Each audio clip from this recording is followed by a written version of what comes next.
Hola, ¿qué tal a todos? Bienvenidos a un nuevo episodio de Más Actitud, un espacio en donde compartimos experiencias, anécdotas y reflexiones de personas que están trascendiendo en ámbitos muy diversos y a través de las cuales buscamos promover un espíritu emprendedor que nos permita encarar lo que nos propongamos con pasión y actitud.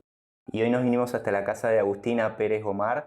Muchas gracias, Agustina, por recibirnos. ¿Cómo andás? Muchas gracias, Martín. Muy bien. ¿Vos cómo andás? Bueno, bien, muy bien, por suerte. Agustina es psicóloga, es conferencista, es escritora y es comunicadora en temas de salud mental y bienestar emocional, que es algo muy sensible y delicado, pero súper interesante y más que acorde a los tiempos en los que estamos viviendo.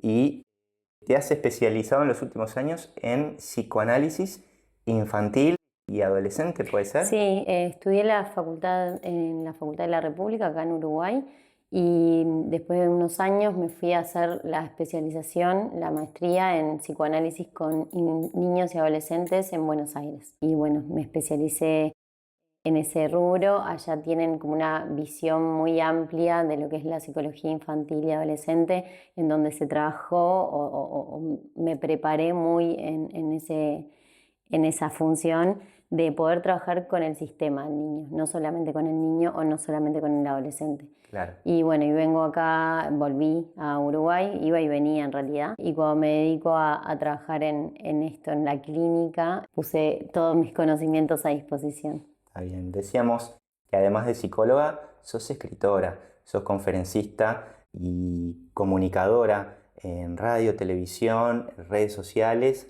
de todos temas vinculados a la salud mental, al bienestar emocional, y todo debe haber tenido un comienzo. Y me interesa saber cómo fueron esos primeros años de tu infancia y adolescencia, rodeado de quiénes, en qué entorno, cómo se dio, cómo lo viviste.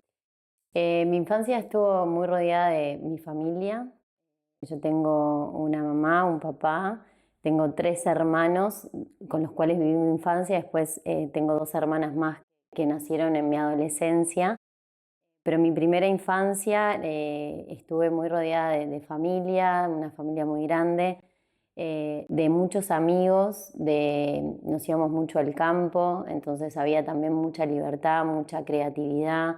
Era una época en donde no existían los celulares ni la tecnología, Sí, entonces totalmente. nos criamos como en eso de te aburrite y creá, imaginá. Y justo ahora estoy sacando el quinto libro que hablo de la muerte, que es un tema que me atraviesa mucho.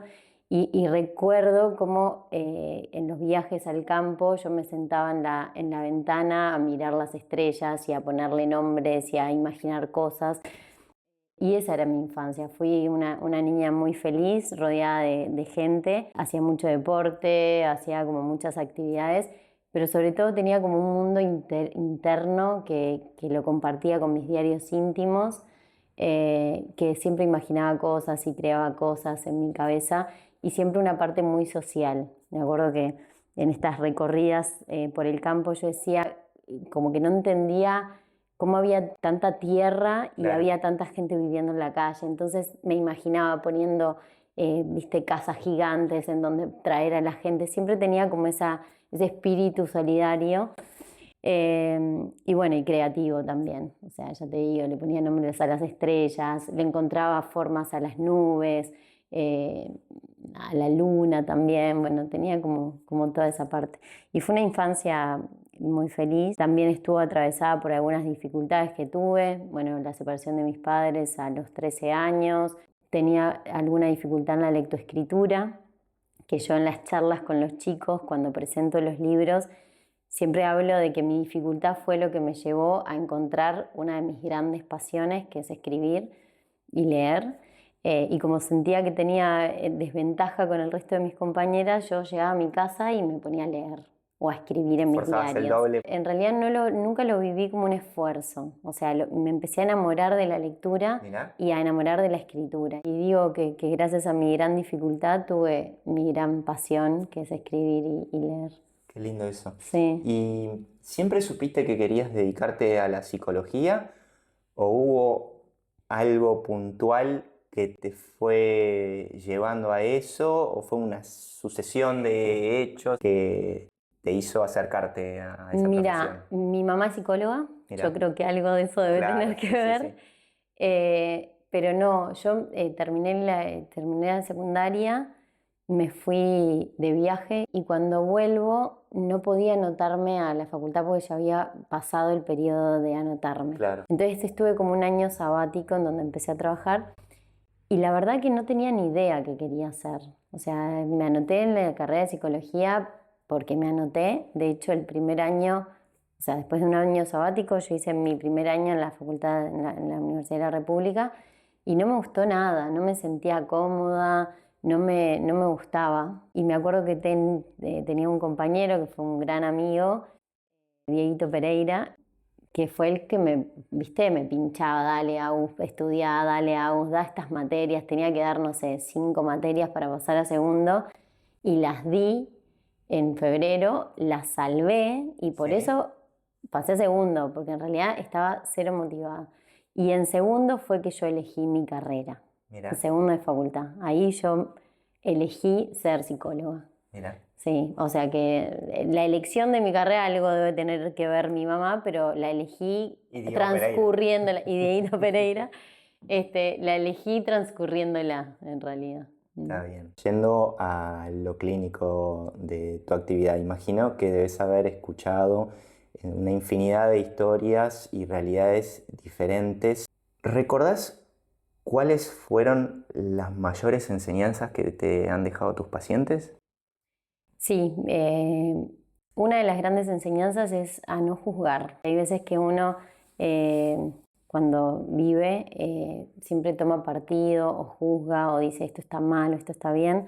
Creo que la clínica me mostró que atrás de cada conducta hay una vulnerabilidad de un ser humano. Ujú. Entonces, como a entender que yo tengo una frase que soy muy criticada por esta frase, de que no hay gente mala, hay gente lastimada y por eso hace daño. Es lo que yo creo, Claro, con todas las críticas que he recibido. Pero eso, como a no juzgar la conducta de la gente, sino a tratar de entenderla. Y después otra de las cosas que me enseñó mucho es a entender que nadie puede ser ayudado si no quiere. claro. Que eso es, viste, como psicólogos, a veces tenemos egos y creemos que podemos ayudar a todo el mundo y en realidad la clínica me mostró que no, Si que la persona si no la se deja persona no ayudar, quiere, exacto. no hay forma Si no hay de deseo entrarle o de de cura ayudar. Claro, o conciencia de querer hacer un proceso, no podemos hacer nada. claro. Y lo que veníamos hablando antes de empezar la entrevista es de que somos más o menos de la misma generación y yo noto de que cada vez se habla más de salud mental. Y lo que me pregunto es, en base a tu experiencia y a tu visión, ¿estamos realmente mejor en cuanto a salud mental o no necesariamente, pero sí somos conscientes de que es un tema que hay que hablarlo? Creo que sí hay más conciencia de que la salud mental es parte de la salud, Claro. eso sí, y en ese sentido sí hemos avanzado un montón. Hace unos años, de hecho, cuando yo empecé a estudiar psicología, que no hace tanto, Mm. nada, la psicología era como una carrera muy poco valorada. Creo que en ese sentido sí estamos mejor, hemos entendido que la salud mental es parte del funcionamiento integral de un ser humano, pero en cuanto a lo intrapsíquico, creo que no, que así se ven las sintomatologías de las personas, pero no, o sea, creo que es por el estilo de vida que estamos teniendo, los malos hábitos que estamos teniendo, el vivir en automático, Claro. el ritmo de vida que claramente nos está desconectando de algo más natural y más esencial, que son otros ritmos. Entonces, tenemos que compensar estos desequilibrios y estoy realmente alarmada, ¿no? ¿Cómo puede ser que una persona necesite a nuestra edad o más chicos? El otro día una paciente de 13 años me dice que toma 5 pastillas. Entonces, y a ver, están diagnosticadas, está tratada, no es que las toma porque ella las toma porque alguien se las da y las toma porque las necesita. Sí. Entonces, obviamente si me preguntas, ¿estamos mejor? Y yo creo que no, que un niño de 13 años que necesite algo de afuera para equilibrar su desequilibrio interno, es porque no lo estamos. Claro. Entonces es algo que sí está bueno hacer conciencia, y toda esa parte estamos mejor en la conciencia, pero internamente no, creo que no, que hay mucho trabajo para hacer. Y creo que el gran trabajo es, en vez de seguir haciendo o agregando, es capaz que sacar cosas. Aprender a soltar, como Aprender a dicen soltar, sí, aprender a mucho últimamente. equilibrarnos naturalmente, a esperar, a estar tristes, a sostener algunas angustias, que hoy todo es automático, todo es ya, todo de comida ya, televisión ya, no esperamos el mensaje, no podemos esperar. No podemos Claro, esperar. claro. Entonces, cuando Darse hay un un tiempo. malestar, tampoco podemos esperar. Claro, Y el malestar es parte de un proceso. claro. Y está bueno habitarlo. Yo hablo mucho en mis redes sociales de eso, de habitar la tristeza y de aprender de ella, de que no todo se tiene que ir ahora, Claro. porque si se va ahora o se tapa ahora, que eso es como lo que veo más preocupante, tapamos con trabajo, con drogas, con comida, con medicación, y al final no nos conectamos con la base de eso que nos está avisando el cuerpo. Claro. Yo pongo como el paralelo de, si me duele la cabeza y enseguida me tomo la aspirina, no sé por qué me empezó a doler la cabeza, no puedo asociarlo.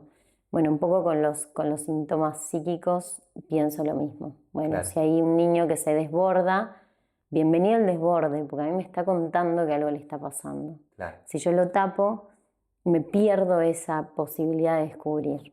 Claro. Y si pudieras darle un mensaje a cualquier persona que esté atravesando un momento difícil, sea adulto, adolescente o niño, ¿qué le dirías? ¿Cómo te acercarías tú para intentar lograr que se deje ayudar? Creo que el naturalizar que los momentos difíciles son parte de la vida, eso lo hago como mamá, porque aparte de todo eso que nombraste, y creo que es mi profesión que más me gratifica, que es el ser mamá, y se lo enseño un montón a mi hijo, es el estar mal, el equivocarnos, el frustrarnos, es parte vital de nuestra vida. O sea, es re importante poder asumir que eso es necesario. Enseñar a mi hijo o a los niños que atiendo o a los adultos que está bien estar mal, una cosa así. Y que bueno, que está bueno también en los momentos que están mal, si no creemos que es algo malo, nos vamos a poder abrir al otro. Y al abrirnos al otro vamos a poder pedir ayuda, vamos a poder compensar con el entorno, tanto sea familia, amigos o un profesional de la salud, en poder realmente como que nos tiendan una mano. Creo que la red de contención es fundamental, generar red de contención. Hablo mucho, por ejemplo, mujeres recién separadas que se sienten muy solas, o vayan a jugar un equipo, ¿viste? En un equipo de mucha gente, o que sientan que tienen un lugar de pertenencia, me parece que es fundamental en todos, a todas las edades, pero eso, el armar equipo, el armar red, el ser sostenidos, que capaz que hay uno que solamente o sea, es un grupo que solamente se van a reír, y otro que te vas a hablar de cosas profundas, o sea, pero el no sentirse solo, el no encerrarse en la tristeza.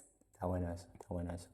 Y hace ya bastante tiempo que vos promovés y compartís una frase que a mí y a mi señora nos encanta, que es: la persona más importante de tu vida sos vos.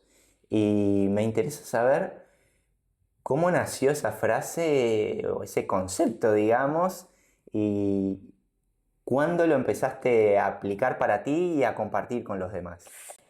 Mira, yo me separé, y me separé con mi hijo muy chiquito, tenía 2 años, y esto te hablo bueno, ahí hice como un gran viaje interno. Aparte vino la pandemia también, mi profesión se transformó, ahí fue cuando empecé con las redes sociales y empecé como a necesitar expandir esto que yo sabía y que me sentía que la sociedad lo estaba necesitando, y con muchísima vergüenza. Hoy hablábamos de la exposición y de cuando uno se expone, se abre a la crítica, se abre a un montón de cosas Cuando uno hace algo, cuando uno se hace expone. algo se expone, Sí. y cuando uno se expone a desconocidos, porque una cosa es movernos en determinado, viste, gente que sé que me va a cuidar, cuando uno se abre a las redes sociales, uno se abre a todo. Sí. Y aún así creo que la intención real era, sentía que yo tenía algo que el otro estaba necesitando y el otro a cualquier parte del mundo. Yo tengo, como estudié en Argentina, tenía muchos amigos argentinos, primos en Chile, y veía que el mundo colapsaba.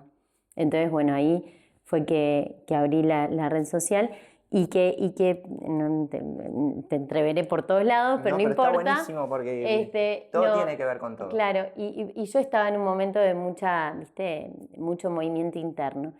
Y mi hijo tenía 3, 4 años y yo estaba en el auto con él. Entonces le digo, mi amor, ¿quién es la persona más importante de tu vida? Yo estaba mirando por el espejito y me mira y me dice, yo, mamá. Y te juro que paré el auto, me di vuelta, obviamente me emocioné, Sí, claro, me llené de claro. orgullo, un montón Sí, de sí. cosas, pero le dije, por favor, mi amor, que nunca nadie te haga cambiar esa respuesta. Mira qué lindo. Y eso de la persona más importante de tu vida sos vos, es obviamente la frase que saco por esta anécdota, y que después, cuando se abre la pandemia, un amigo me propone hacer una charla en un teatro en Jun, y le dije, tengo el nombre de la charla. O sea, cómo nosotros los adultos en realidad le pedimos a los niños y le hacemos creer que ellos no son lo más importante, sino que somos nosotros. Y bueno, y la charla un poco, que es el nombre de la charla que estoy haciendo hace ya casi 2 años, y que recorrí casi todo Uruguay, que voy a seguir recorriendo algunas ciudades que no tengo, que no fui, y que ahora me voy a Argentina, que Sí. estoy súper feliz con esta charla. Me voy a Buenos Aires el 13 de mayo, es una primicia. Buenísimo. Y bueno, y nace de eso, de esa anécdota de que mi hijo me enseñó en realidad que la persona más importante de mi vida era yo y de su vida era él, y qué importante eso. Y ahí entendí que es la base de todo. Y que como madre, que eso lo veo todo el tiempo en el consultorio, cuando trabajo con los niños y trabajo con los padres de esos niños, muchas de las responsabilidades se los dan al niño. El niño me saca, el niño me hace hacer esto. Y en realidad no, el hacernos cargo de que la persona más importante de nuestra vida somos nosotros, hace también hacernos cargo de lo que estamos haciendo con nuestras vidas. Claro. Y liberar un poco a los chicos de esa responsabilidad. Está bien. Está muy lindo y qué anécdota interesante y emotiva. Y me parece que tiene mucho que ver con parte de la autoestima eso, ¿no? Exacto. Y viene a colación de la siguiente pregunta que te quería hacer. ¿Cómo podemos hacer para desarrollar una autoestima sana en nosotros y en los que nos rodean? ¿Qué te parece que son los principales aspectos a tener en cuenta y a trabajar? Mira, yo hablo que la autoestima se genera de afuera hacia adentro, o sea, son las miradas, las palabras que nuestros padres, nuestros adultos referentes en nuestras infancias nos fueron poniendo a nosotros, ¿no? Claro. Nos vamos construyendo a partir de la mirada del otro, entonces la autoestima se va generando a partir de un otro. Cuando somos grandes no está todo perdido y se puede reconstruir la autoestima, y el movimiento ya no es de afuera hacia adentro, sino de adentro hacia afuera. Yo hablo de que todos tenemos una mochilita emocional, en animarnos a abrir esa mochilita y a vernos de verdad. Claro. O sea, a trabajar en nosotros mismos, a ver qué características de mí realmente me encantan y qué características no me encantan tanto, no desde el juicio, no desde la culpa, no desde la crítica, sino de percibir y entender por qué hacemos lo que hacemos, dónde queremos ir. Hablo de que si somos un barquito, estamos en el mar y no sabemos a dónde ir, estemos en donde estemos, nos vamos a sentir perdidos. Claro. Ahora, si yo sé a dónde voy, ya va a ser más fácil trazar la línea y llegar al objetivo. No es tan lineal en las personalidades, pero sí es importante por lo menos decir, preguntarnos si soy la mujer que quiero ser o si soy el padre que quiero ser, si estoy en donde quiero estar, si mi trabajo es el que realmente me hace feliz, si mis valores los estoy poniendo en práctica en mi vida. Entonces creo que esas preguntas hacen que reconstruyamos nuestra autoestima. Claro. Y es algo que lo tenemos que hacer internamente, porque la autoestima es el autoconcepto que tengo de mí mismo. Entonces no va a valer la mirada del otro, va a tener que ser la propia mirada la que diga, bueno, me siento orgullosa de mí.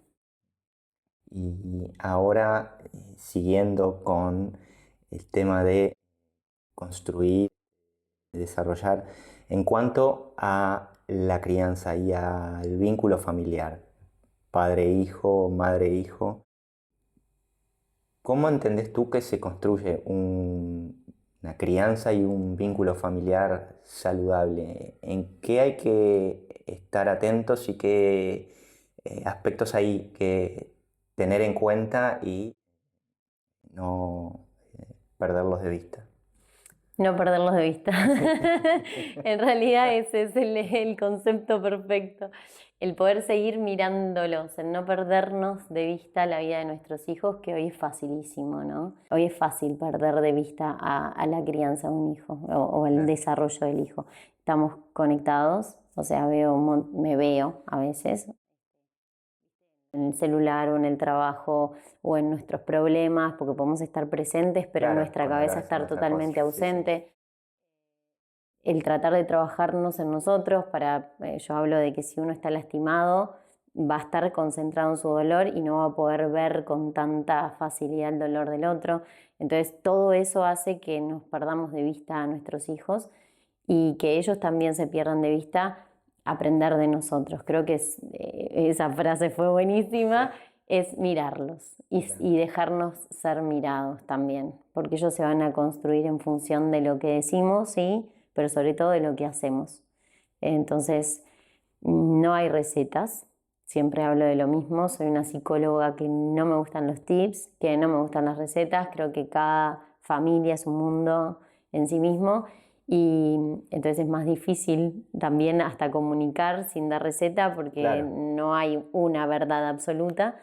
Caso a caso. Caso a caso, tal cual, no sé, hablaban, una paciente me decía, Aus, no lo baño todos los días, como dice la influencer. Y claro, la culpa que Sí. tenía esa paciente por no bañar a su hijo todos los días era mucho más tóxico que el niño no Claro. se baña El algún niño día. feliz de no bañarse. Sí, pero bueno, muchas veces los tips o las cosas como globalizadas hacen daño al otro, que aparte confía en lo que nosotros estamos diciendo.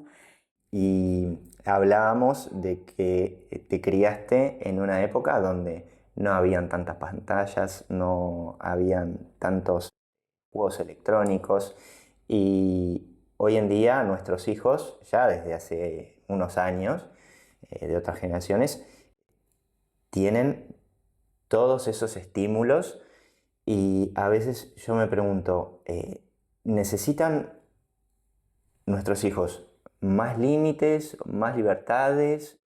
¿Cómo lo ves vos? A ver, Como son dos temas, psicóloga y como... Sí, son dos temas paralelos. Creo que el niño necesita límites. El límite yo lo llamo como lo que ampara a un niño, lo que le da forma. O sea, claro, el límite de un vaso a mí me explica que eso es un vaso. Cuando nosotros ponemos límite a un niño, lo limitamos, le estamos diciendo tú sos tú y yo soy yo. Hay límites todo el tiempo.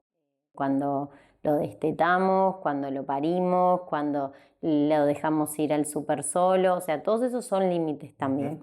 Y que hace que el otro sea un otro. Entonces el claro, límite es necesario, no hay que verlo más como el castigo, que muchas veces se confunde limitar con castigar. claro, Limitar es un acto de amor, porque es decirle al claro. otro que es otro. Sí, sí, sí. Y a su vez es decirle qué otro puede llegar a ser, es poner es darle valores, o sea, nosotros en todo eso estamos limitando de alguna manera. Necesitan límites saludables, necesitan límites en donde el niño esté contenido. Si yo dejo a un niño que haga lo que quiera, el niño no va a saber qué hacer, porque no sabe qué hacer. Y hoy hay un montón de confusiones entre la crianza respetuosa y que el niño haga lo que quiera. La crianza respetuosa es que el adulto se posicione como adulto y sepa qué tiene que hacer. Hoy el gran problema que veo en clínica es que hay adultos que están tan informados con un montón de teorías Sí. que empiezan a descreer de lo que creen o sea, de ellos mismos, entonces no ponen límites o no saben cómo hacerlo, o entonces que el niño haga lo que quiera y llegan después desbordados, que no saben cómo, Claro. qué más hacer, o se desbordan tanto que al final les gritan o les pegan. Bueno, entonces es importante volver a empoderarnos como padres. Hay una frase que la uso bastante y es otro de los talleres que hago, es cómo empoderarnos como padres para posicionarnos como los adultos responsables de un niño que depende de nosotros y que somos nosotros los que tenemos que tomar esa responsabilidad y decirle esto sí y esto no, desde el respeto, desde el cuidado. Por eso decía que limitar no es castigar, Claro, es amar. claro. Eso por un lado en función de los límites, y siempre digo que hay que hacerse algunas preguntas, es qué es limitar para uno, desde qué lugar lo estoy haciendo, si es un límite que me sirve a mí o es un límite que le sirve al niño.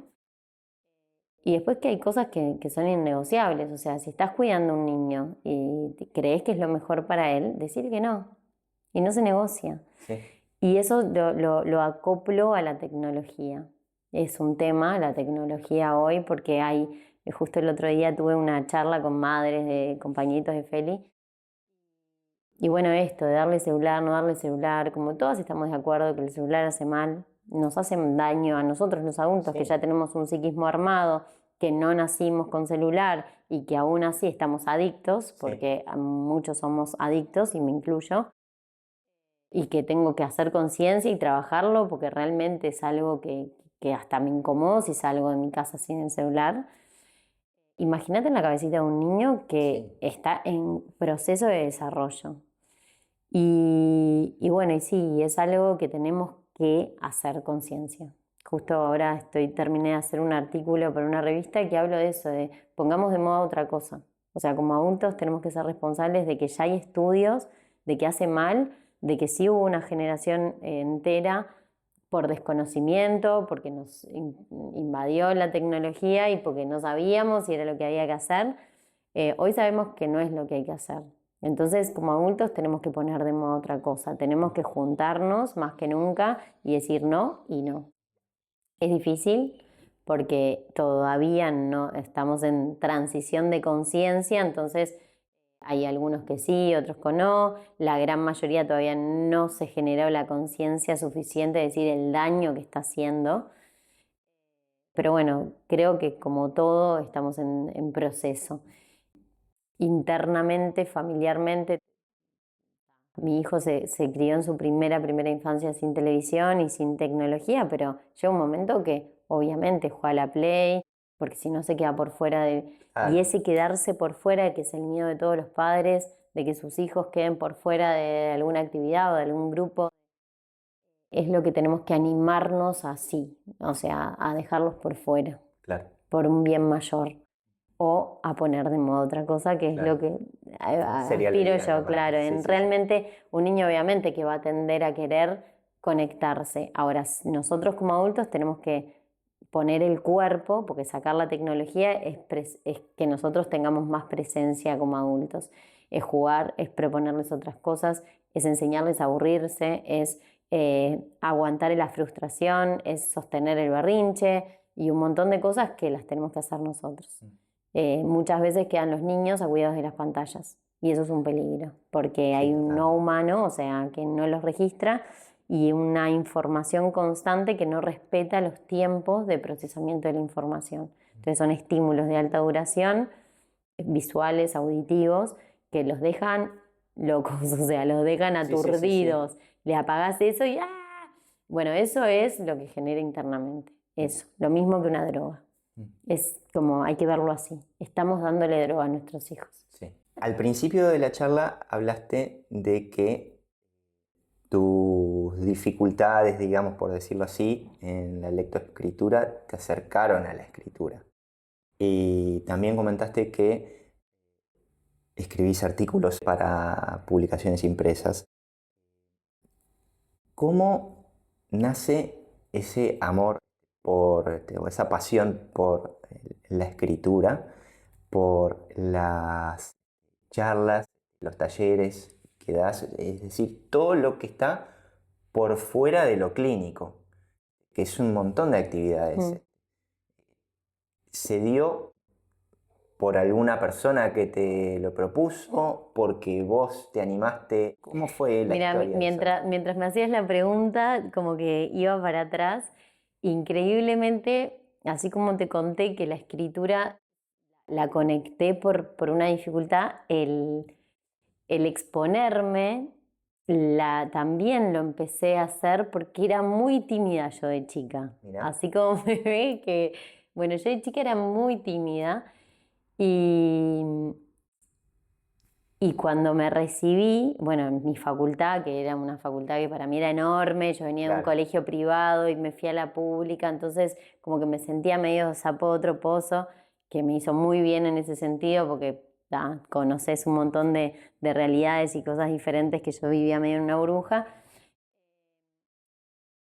Me pasó que cuando estaba en Argentina me sentí mucho más cómoda cuando la gente no me conocía. Y entonces me di cuenta que había algo de mi timidez que era por vergüenza de lo más conocido. Entonces me obligué todos los años a presentarme en un congreso.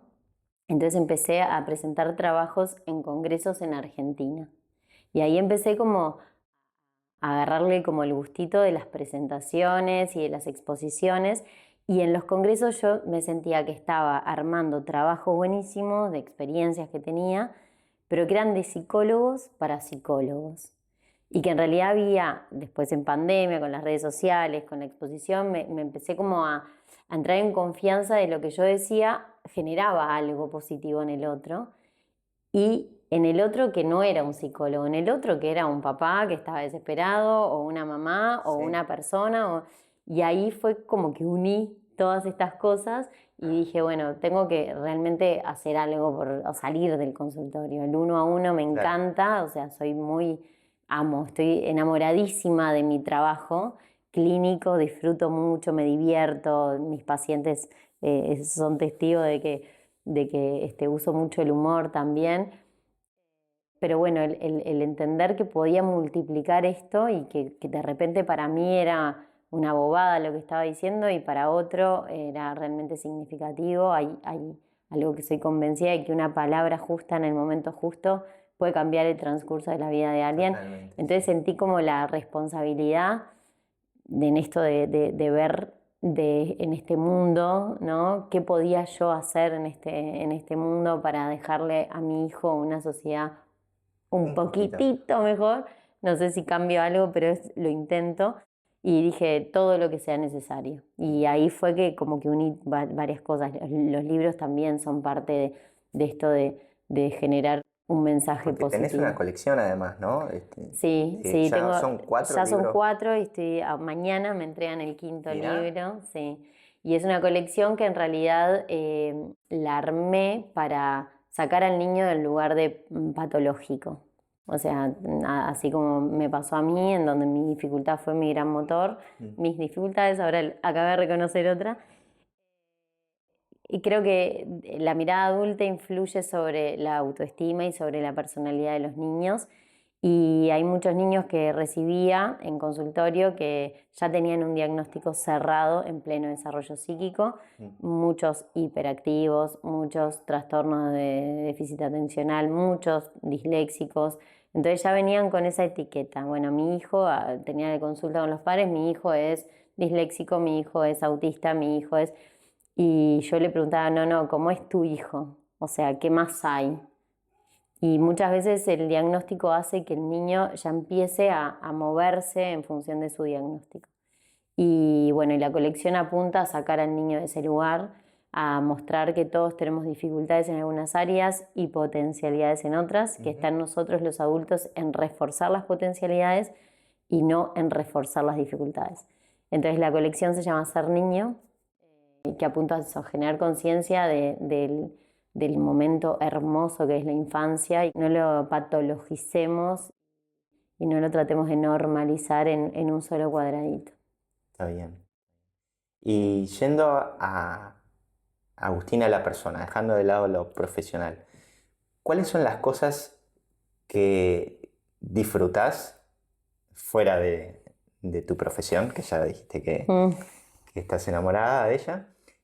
¿Y cuáles son las cosas que no te gustan o que te hacen enojar? Disfruto mucho de la vida, soy muy, viste, tengo FOMO, según mis amigas, porque me encanta, me encanta. De hecho, tenía un tema que sentía que dormir era una pérdida de tiempo, porque perdía el tiempo haciendo nada, que es mentira, o ya Sí, aprendí que no, no, claro. pero a ese nivel. Y disfruto mucho de estar con mi familia, sobre todas las cosas, con mi hijo, verlo crecer, reírme, charlar. O sea, mi familia es como mi base fuerte, mi colchón. Amigas y amigos que comparto, que siempre, o sea, en mi semana está, siempre tengo que tener momentos de familia, momentos de amigos, deporte. Me gusta hacer todos los deportes, hago handball en 2 equipos. Me gusta jugar al pádel, me gusta entrenar, me dicen vamos a jugar al ping-pong, vamos a jugar al ping-pong, o sea, me encanta. Y bueno, y disfruto de mis momentos también, me encanta bailar, o sea, de todo, me De gusta todo. pintar, me gusta escribir, obviamente me estoy olvidando de cosas, pero soy muy apasionada de la vida. Y también me gustan mis momentos de tranquilidad. Me gusta sentarme a velitas, música y estar como en paz. No miro tele, me cuesta, viste, engancharme con una película, si es cortita capaz, Sí. pero me cuesta. Y cosas que me hacen enojar, la mentira, la injusticia, como cosas injustas me hacen enojar. Y, y eso, sí, eso. Está bien. Y ahora, en cuanto a sueños o proyectos, ¿tenés algo que identifiques claramente que quieras lograr de aquí a, no sé, 5 o 10 años, ya sea en lo personal, en lo profesional? En lo personal, mi objetivo, en realidad que es como de las dos cosas, en lo profesional y personal, es no perderme, no perder el equilibrio. Claro, Entiendo que estoy como en un momento de crecimiento profesional y a veces me lo quiero permitir porque también es parte de mi trabajo de permitirme ser merecedora y un montón de cosas que hay que trabajar, pero no pasarme para el otro lado de por tener tanto perder otras cosas, otras que cosas. estas Sí, sí, sí. cosas que te digo que son los pequeños momentos que vivo, que es despertarme y tomarme un mate con los perros, o bueno, esas pequeñas cosas que las disfruto, o una charla con Felipe, o llevarlo a entrenar, esas pequeñas cosas que las disfruto como si fuesen oro, no quiero perdérmelas por entrar en la máquina Claro, laboral. Entonces mi objetivo, parece un no objetivo, pero es un objetivo, es no perder el equilibrio. Y después como objetivos así laborales es poder multiplicar cada vez más lo que entiendo que tengo para decir y lo que tengo para dar. Y eso creo que la vida me está llevando ahí. Soy una convencida de que la gente que hace las cosas desde el corazón, el otro lo siente así, entonces sin duda, se sí, sí. multiplica fácilmente sin armar tanta estrategia y tanta cosa de marketing, que sirve, que funciona, pero que lo que más funciona es la autenticidad y la parte genuina de lo que estamos haciendo. Entonces, si me preguntás, ¿tengo miedo de que no llegue a algo? No tengo miedo de nada, porque esto me gusta. Y objetivos, ya te decía, hoy hacer podcast, llegar a otras partes del mundo, qué sé yo, hacer lo que hago, pero multiplicándolo. Está bien, está muy bueno. Y en cierta forma nos diste a entender dentro de la charla, pero me gustaría preguntarte puntualmente, si tuvieras que resumir o focalizar en las actitudes o hábitos que nos ayudan a poder convivir mejor con nosotros mismos y con los demás, ¿cuáles te parece que son las más relevantes? Y bueno, la buena alimentación, el deporte, las redes, o sea, el contacto humano, lo vimos en pandemia, cómo nos desbordó Sí, psíquicamente el desvincularnos con nuestros seres queridos. Hay algo que no sé si se dice tanto, pero que está buenísimo remarcarlo, el sentirnos que para algo estamos, o sea, el sentir que somos importantes, entonces el dar sin esperar nada a cambio, creo que es una de las cosas que no sé si está tan hablada como la alimentación y el sueño y el tomar agua y el hacer deporte, el dar. Creo que cuando uno está mal, que se sienta útil para alguien es importante. Y después que cada uno se encuentre, no sé si hay una receta única para todos, como decía hoy anteriormente, creo que es importante que se tomen como sus ratitos de decir, bueno, ¿qué es lindo para mí o qué disfruto? Esta pregunta que me hiciste a mí, que me hiciste pensar, bueno, ¿y qué disfruto? Y pensar si realmente eso que disfruto lo estoy haciendo día a día. Claro. Y que cada uno se haga esa pregunta. Eso es importante. Que hay veces que vivimos tan en automático que no nos detenemos. Que no te pones a y pensar y a decimos razonar. y por eso todos sabemos lo que tenemos que hacer. Todos sabemos que tenemos que dormir más o menos 8 horas, todos sabemos cómo nos tenemos que alimentar, pero por alguna razón no lo hacemos. Y creo que porque estamos tan llenos de problemas, o porque no podemos poner límites, o porque, no sé, vivimos corriendo, y frenar cuesta. Yo siempre jorobo y digo, a mí no me cuesta hacer, me cuesta no hacer. Claro. Y no soy la única. Creo que ese es el mal de hoy, no hacer, aburrirnos. Sí, tal cual. Bueno, Agustina, te quiero agradecer, me pareció súper interesante la charla, aprendí un montón y agradecerte por recibirme en tu casa en horarios fuera de lo habitual para ti. Y no sé si hay algún tema, algo que no hayamos charlado y que quieras compartir como mensaje o reflexión final. No, creo que tuvimos un bagaje bastante, desde mi infancia hasta la actualidad. No, creo que está todo dicho. Está bien. Sí, como mensaje a la sociedad es eso, pidamos ayuda, encontremos momentitos en nuestra vida para frenar, para preguntarnos algunas cosas.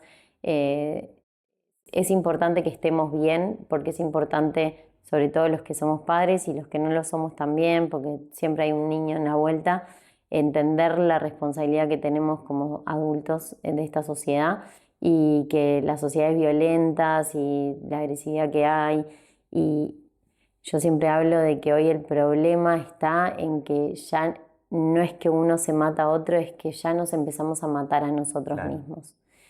Los índices de suicidio están en aumento, y eso en infancias también, que antes no había tanto, ahora se está viendo mucho más niños que no quieren vivir, adolescentes que no quieren vivir, y eso, o sea, tiene que despertarnos de alguna manera. O sea, es como, si no nos despertamos con esto, ¿con qué nos vamos a despertar? ¿Qué estamos esperando? Y hablo del respeto, de aprender a respetar, a no juzgar. Justo el otro día salí en una nota que me hicieron sobre los Terians, sobre el movimiento de Terians, y me sorprendió el grado de violencia que tiene la sociedad frente a lo diferente, en enseguida tratar de excluirlo, independientemente de la amplitud, que está bárbaro poder hacer un diálogo de discrepancia o de, bueno, poner un punto de vista, pero ya cuando la violencia es el discurso y naturalizado y aceptado por la sociedad, que se acepte más el discurso violento que a chicos que están manifestando que algo le está pasando, me parece que sí, que como sociedad tenemos que hacer algo, y algo diferente. Si queremos resultados diferentes, tenemos que agarrar caminos diferentes. Y la violencia y la agresividad y todo lo que estamos viendo hoy hace que hay niños que no quieran vivir y que no nos vean como adultos a seguir. Entonces creo que sí, tenemos que hacer algo. Bueno, de nuevo gracias, y espero encontrar otra excusa para volver a charlar nuevamente. Bueno, con muchísimas otro libro, gracias. otra charla. Bueno, mañana saco el libro, así que hablo de la muerte aparte, que Mirá, saco el tema de la muerte, que se llama Timo, ¿a dónde van los que se van? Que es nada, es muy un pedacito de mí de verdad, porque es una pregunta que me hice yo, que la pasé en papel y después dije, la voy a hacer libro. Está bien. Me toca, es un tema que me toca, pero que bueno, estoy re contenta de estar publicándolo. Bueno, me alegro mucho y muchos éxitos tanto con el libro como con todas las actividades. Muchísimas gracias, Martín, por el tiempo. Por favor, a vos. Bueno.